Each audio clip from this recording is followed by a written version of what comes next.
What is happening, y'all? Cowboy here, and welcome to my ultimate charge blade guide. The charge blade is a weapon I have loved for a very long time. Definitely one of the more interesting weapons in the game. It's capable of punching out giant explosions, not unlike that of the gun lance, but we also have a lot of guards into countering. We have a savage axe, which when we get that up, we're just, literally bloodborne pizza cutter. And so there's a lot going on with this build that I really enjoy, and with this weapon in general. But either way, similar to the other videos, obvious spoilers because we're covering everything. We're going to be diving on in, talking about the basics of the weapon. From there, we're going to be taking a look at a couple of different weapon choices, a couple of armor choices that I feel are very solid, and then we'll show off my particular armor choices, and then we'll go into a hum with it. So as always, we hop on over into the weapon controls. The basics of the charge blade are here. The big thing I want to call attention to are the various icons that we see in these listings. So the first one is going to represent our sword. That's when our sword's charged. The second is the shield. The third is the axe. And then after that are files. And just at a very basic level, the idea is as we attack a target with our charge blade, we're going to fill up our files. Let me go ahead and put on our controller tracker here. And then once we get those files filled up, we could charge, shield thrust, amp into element round / cancel, and then you can see the shield icon is now glowing. Now with the shield icon glowing, if I was to hit right trigger and B, I could then charge my sword up. And to be honest, you're not going to need your sword charged up most of the time. To be honest, I usually don't. But while your sword is charged, you'll notice I have little extra attacks going out. That is my sword taking the impact properties of my charge blade. So my sword itself will now cause KO, almost like it's a hammer. On top of that, obviously, it's going to be able to do a little extra damage because of all those extra hits. So it is nice, but the thing is, most of the time, I want to be in my axe mode, and that's going to be where I'm pumping damage. Now, when it comes to sitting in axe mode, there are two big ways to play. The first is going to be SAED, or Super Amped Elemental Discharge, and the second is going to be Savage Axe. I know a lot of people that for some reason think SAED isn't viable in Wilds. My buddy Lord Vietner, he actually has a whole, that's like a sub 10 arc veld clear from the beta using SAED. But just to talk about SAED, if you're going to do that, the primary way we're going to be doing SAEDs now is out of blocking. Now previously with the charge blade, you had to get guard points to pull this off. Now you can just straight let it rip off of any block, and the damage it's going to put out is pretty damn high still. Now real fast, just to go back a little bit and talk about that, charge blade has something called guard points. When I'm doing certain attacks, see how my shield glue white there for a second? That's known as a guard point, and it means while that's happening, I have guard properties going on. So basically, with that particular attack, at the end of that, when my shield is out, it has the capacity to guard. And previously, you had to do that to get off SAEDs fast outside of being in axe mode. Now, however, we can do it from a perfect guard, from a regular guard, and it's actually pretty lax. And then with focus mode, we can do like full 180 turnarounds. So I can just be sitting here holding block. Now let it rip and turn a whole 180 degrees to let that thing out. So the Super Amped Elemental Discharge SAED playstyle is still very much alive and well. You can't just straight go into it and spam it how we could in previous games, but to be completely honest, getting it out of counters is going to be more beneficial anyway, because you're going to be able to block, and then as the block animation finishes, then you can throw it out for big damage. Now, aside from that, we can also do it while we are in axe mode, but there's going to be a follow-up here. First, we're going to do an amped elemental discharge, which is Y and B together. And then after that, a second press will go into the super amped elemental discharge. If you want to focus on doing the SAEDs, more often than not, you're going to be blocking to get those down. Now, we also have Savage Axe, and there are a few different ways to get Savage Axe. One of the easiest, in my opinion, is just out of a perfect guard. Any perfect guard, you just hit Y, Savage Axe slash, you can see we now have our axe buff. On top of that, anytime we hit a wound, if you hit a wound, that is also going to give us Savage Axe. And last but not least, doing a mounted finisher will give you Savage Axe. Now, Savage Axe is very fun for just pumping consistent damage out. And when you're doing it, it's important to hold the button down. Because if I'm just pressing the buttons, just a hit. If I'm holding the button, That's where the Savage comes from. Quite literally the Bloodborne pizza cutter. Now, when it comes to Savage X, there's two real combos I want to call out, YBB and B loot. With YBB, we have a little bit more direction, so we have a dash slam into element discharge 1, into element discharge 2, and then we can use Y to reposition, and then we can go back into element discharge 1 and 2. And in terms of just raw damage, because of the lower animation commitment, this is going to get out more damage over time if you're just trying to pump damage out. However, we also have the B loop. What I mean by this is we're quite literally just repeatedly holding B. So, element discharge 1, element discharge 2, amped element discharge, and then amped element discharge follow-up. And from there, we'll go straight back into element discharge. And you can do competitive damage with that. It's not going to do as much as the YBB combo. However, we're expending our files. And so depending on the type of charge blade we have, that means we're pumping more KO into the target, potentially knocking it down. It means we're pumping more elemental explosions into the target. So both of these are viable. And honestly, my best recommendation, when a target's knocked down, I'm generally going to loop B. But if that target is moving whatsoever, I'm going to use the YBB because that has mobility on it, because I can move with that in the middle of a combo. Besides that, some other stuff that's not really as important. We do have the new charge. I'm trying to remember how to even do this. There we go. Shield boost, but honestly, don't do it. Because you're better off 100% of the time just doing an element round slash, because you're getting the same exact effect out of element round slash, but on top of that, you're getting a free attack in. Whereas if you're doing this and you're doing the new shield charge or whatever, you're getting a guard point out of it. But like, I mean, anytime you get a perfect block, it's like effectively the same way that guard points function now, and with how Wilds works. So I wouldn't worry too much about it. In terms of filling up your sword, my go-to combo is going to usually be charge B, YB, charge B.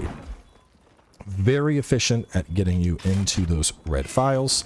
Another thing is after any attack in sword mode, a direction in B is fade slash, and this is going to be a fantastic repositioning tool. Even if you're trying to, like, you know, set up that big juicy SAED on a target, you could like hit, you go back, you block the fireball, and then you let it rip. So there's a lot that you can do with this weapon, which is really fun, and it pumps out a ton of damage. It is very KO friendly. It's just a joy to play, honestly. It's one of my favorite weapons. It's my third most hunted weapon, and keep in mind I mained Insect Glaive and Gunlance in this playthrough, so anytime I was getting tired of those, I was like, it's time to pull out the Charge Blade. With all that being covered, the only other thing I guess I should mention really is going to be element versus physical. So just to show this real fast, with a impact or a physical oriented Charge Blade, you'll notice how the files are going straight in a nice little direction there. And when we do elemental, they get a little crazier.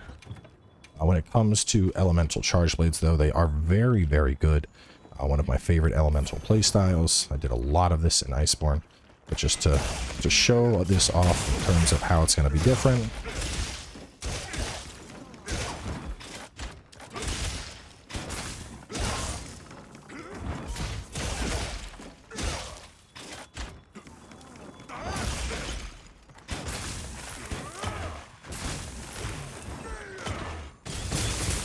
So you can see how it kind of goes a little wider, but it does still stay relatively grouped, which is pretty nice compared to how it was in World. In World, it would tend to kind of spread out. It would go very wide like a cone. So it's a lot easier to hit those down. But all that being said, let's hop on over. We're going to go talk to the smith and we'll go through some weapons. So heading on over and talking to Gemma, let's jump in and take a look at some of these charge blades. And in terms of early charge blade, honestly, I would recommend going impact, just because early on in the game, it's going to be a lot easier to just maintain one charge blade, just focus on having access to impact versus focusing on trying to make 5 separate elemental charge blades. But early on, I'm actually a really big fan of the Chata, because this comes with a point of artillery and a point of guard. Artillery is one of the primary ways we're going to be able to boost the damage of our files that are coming out of the charge blade. And while this thing doesn't have the best sharpness, it does come in at 150 true raw, which is pretty solid. And looking down the tree, you can see we do get one at Uthduna. We get up to 160, the negative affinity element file. Going down here, paralysis, which I do like, is down at 120. Sleep also down at 120. And a lot of the early charge blades, they kind of leave something to be desired a little bit, but it's low rank. You'll be able to crush through it fine. Now, once you get into high rank, one of the early ones, which is actually quite respectable, is going to be from Jasaparos. I always say his name wrong, whatever. But coming in at 180 true raw, green sharpness, impact file. I'm not a big fan of punishing draw or critical draw, but despite that, it's pretty damn good. I mean, looking at it compared to Rathian, we're picking up 15 affinity and blue sharpness for only 160. Critical status, poison duration up. 150, 150. We get to 190, but once again, it's an elemental file. Elemental file at 170. We get up to 180 with the Chata Strong Arm, picking up just a sliver of blue, also picking up more guard in that 1 point of artillery. So, like I said, Chata, still very, very good choice. But to be honest, Charge Blade is really going to come into its own when you get to the very end of the game. And it's not going to be in the form of these various weapons. No, despite how good some of them are, for example, 240 and the blue sharpness with the impact, the majority of Charge Blades are actually going to come in the form of Ardian. Now, just for example, right now where it says Chrono Gear, that's my Ardian Charge Blade. This is coming in at 210 attack, 15% affinity, 250 blast, white sharpness, and a 333 deco. And while the Abiding Gawain is at 240, keep in mind the deco economy I have on this bad boy. I can fit in the razor sharp handicraft, I can fit in the artillery, I can also fit in the magazine iron wall. And that is what makes me such a big fan of Ardians, because by comparison, most of these are going to be either a couple of them are 331, most of them are going to be 321. And because of that, if you're going to go artillery 3 on them, or in this case you go artillery 2, you know, I could put an artillery 2 deco in there to max out artillery. It already has guard, which is going to be nice. I could go with the magazine iron wall or magazine something else to get load shells in there. But I'm not going to be able to also fit in razor sharp and handicraft. And to be honest, the way that charge blades can chew through sharpness, I really like razor sharp and handicraft. So there are a couple that are pretty solid choices, but the other big thing is there's no blast charge blade. And to be honest, blast impact charge blade is just something I've always loved, because we're getting KOs and then we're getting explosions, and it really just pops off. So if you can make a Ardian blast charge blade, I would highly recommend it. It is a very solid choice. But besides that, there are a couple that are still good. You know, taking a look at the Chishapros, for example, it's going up to 230. It has 0 affinity, but 350 poison. In terms of just being able to pump out damage, very respectable. Obviously, the Arcveld weapons are solid in their own right. But when it comes to elemental charge blades, unfortunately, they all tend to fall a little bit short. Now, just to bring an example up of that, here is my elemental Ardian charge blade, coming in with 20 affinity, 200 attack, and a base 400 ice.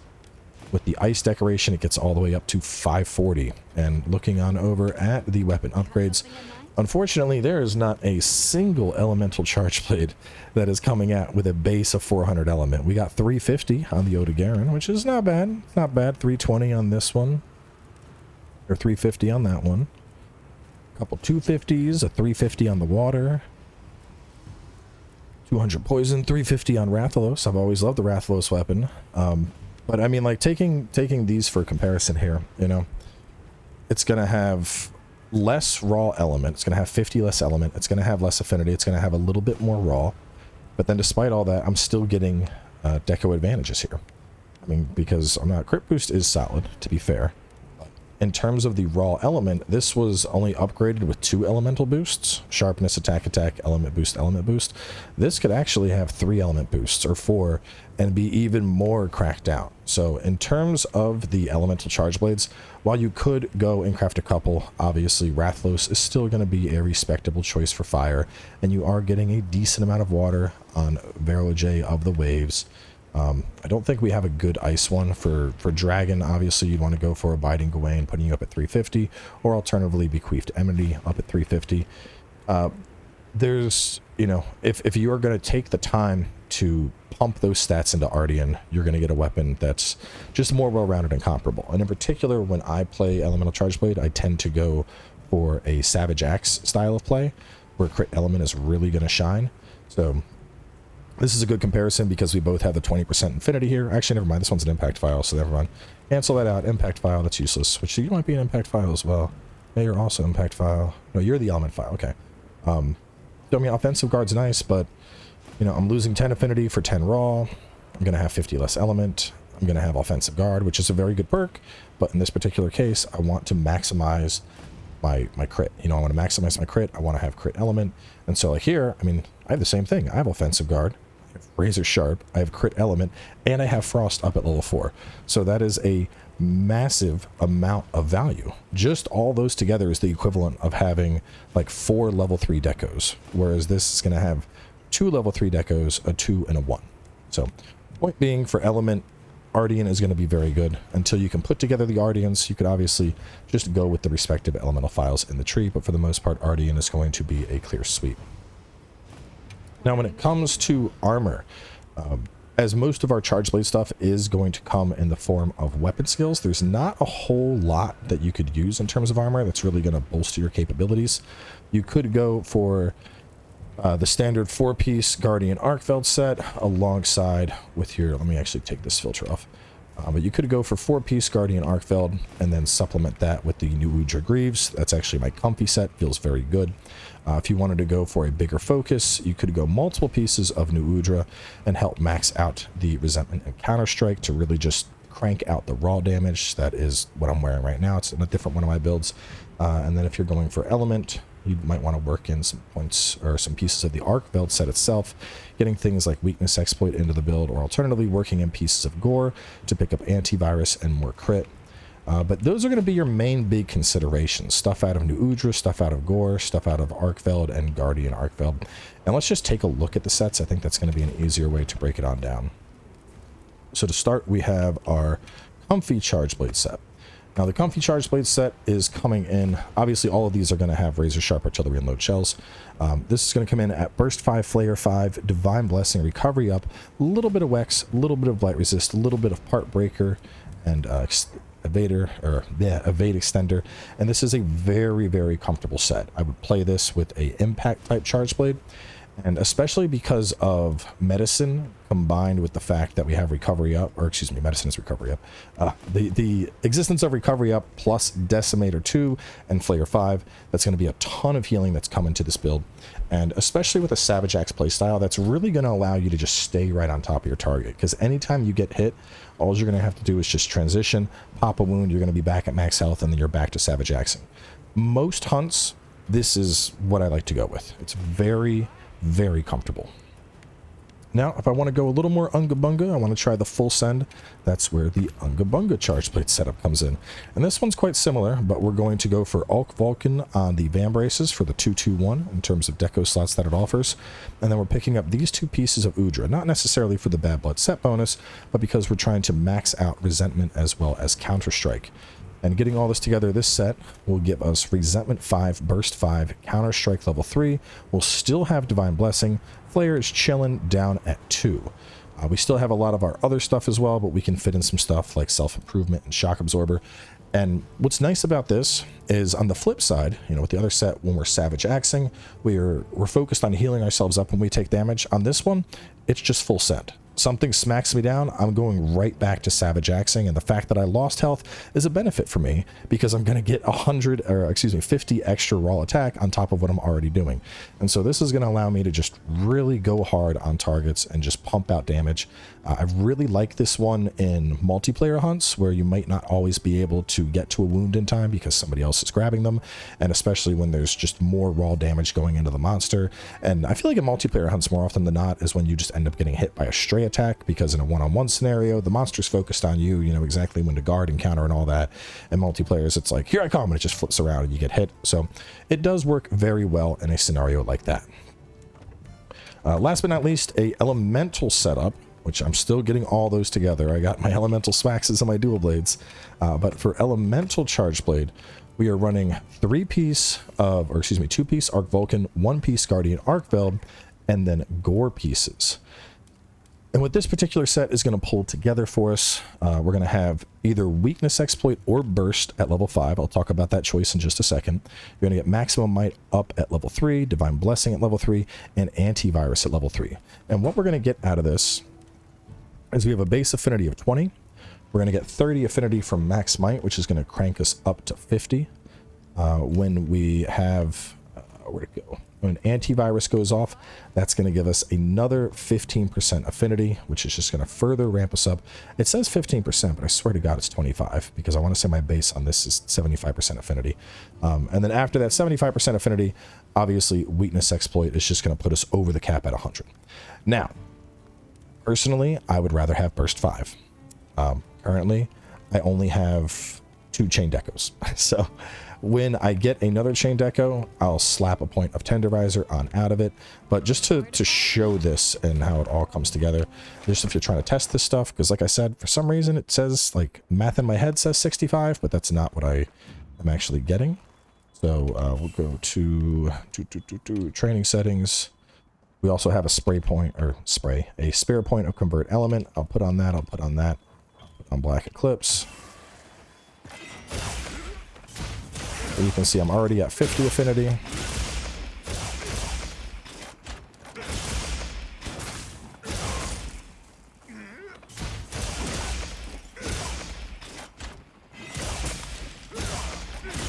We're just waiting for the gore debuff to fall off.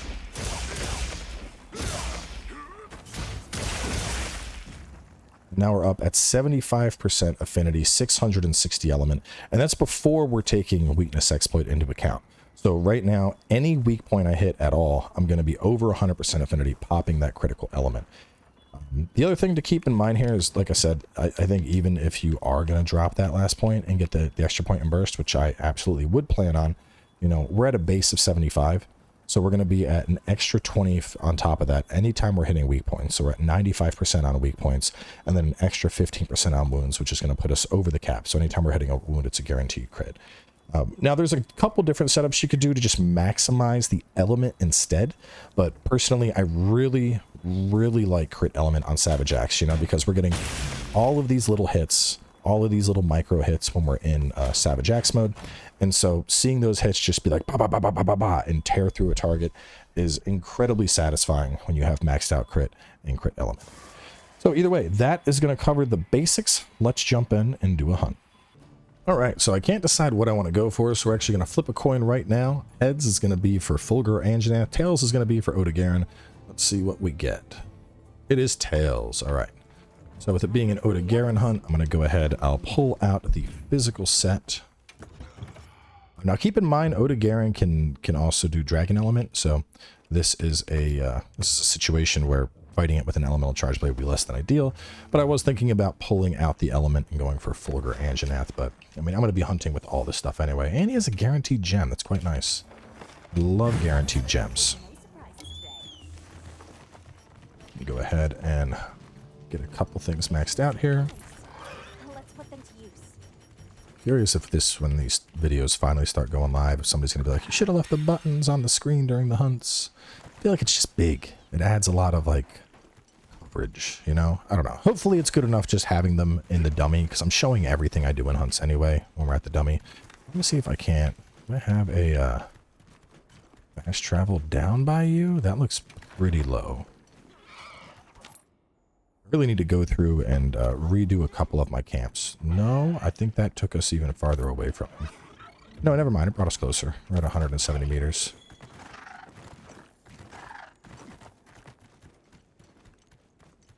Or Ebony Odo. I love the design of Ebony Odo-Garen, but he really is just a punching bag in this game. With his survivability versus our damage output. It doesn't end well for him. Does not end well for him one bit. I swear there's an additional camp I gotta find that's like down on this lower level. There's our other potential target. You get to survive today, Anja. So as with most hunts, I like to open things up with a boom. And then I'm gonna go ahead and call my secret.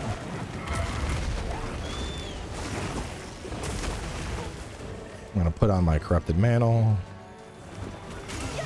I'm gonna get my mount.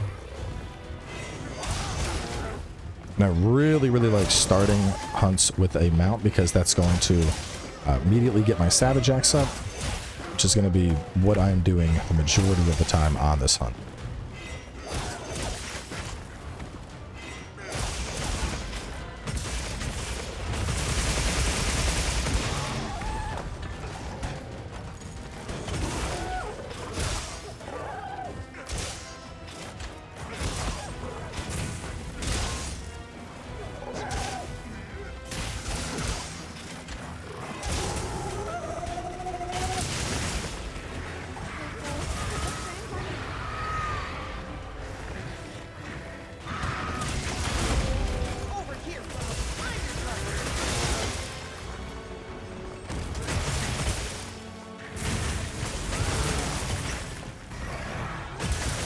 See right there, I went for the BBY because he moved a little bit. Time to go on the offensive.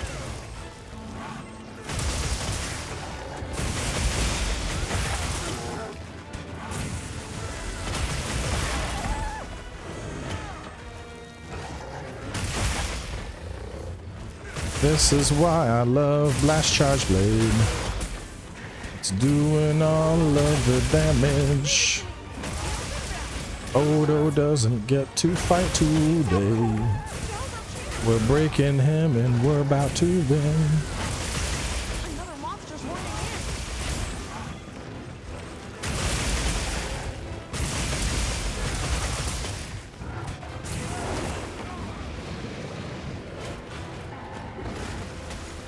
The monsters are fighting each other.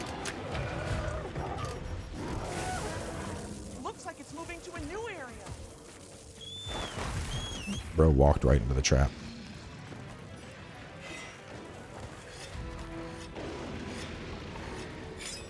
Have any flashes? I don't think I did. I don't think I filled up on flashes. I always recommend your files be overcharged. You can see just how long our files are lasting. All of that Savage Axing we did. You little bitch. All that Savage Axing we did, and we still have 2 files that are in an overcharged state. So charging your files just, it's really stupendous. It's going to allow you to just go to town and just keep that axe going. That's what I love so much about it. Now our buff is going to fall down, so we're going to need to get either a perfect block on him, or instead a wound. And there's the wounds. I really like how spammy this particular attack is. Oh God, I got rid of one and the other one came out. Alright, well, we'll use this as a chance to rebuff our shield. You got a wound.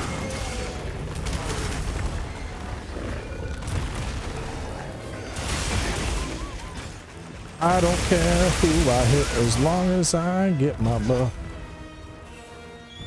Bro is already dead. He just needs to be capped. Damn. Bro didn't come in here and get involved. That could have been a sub 5.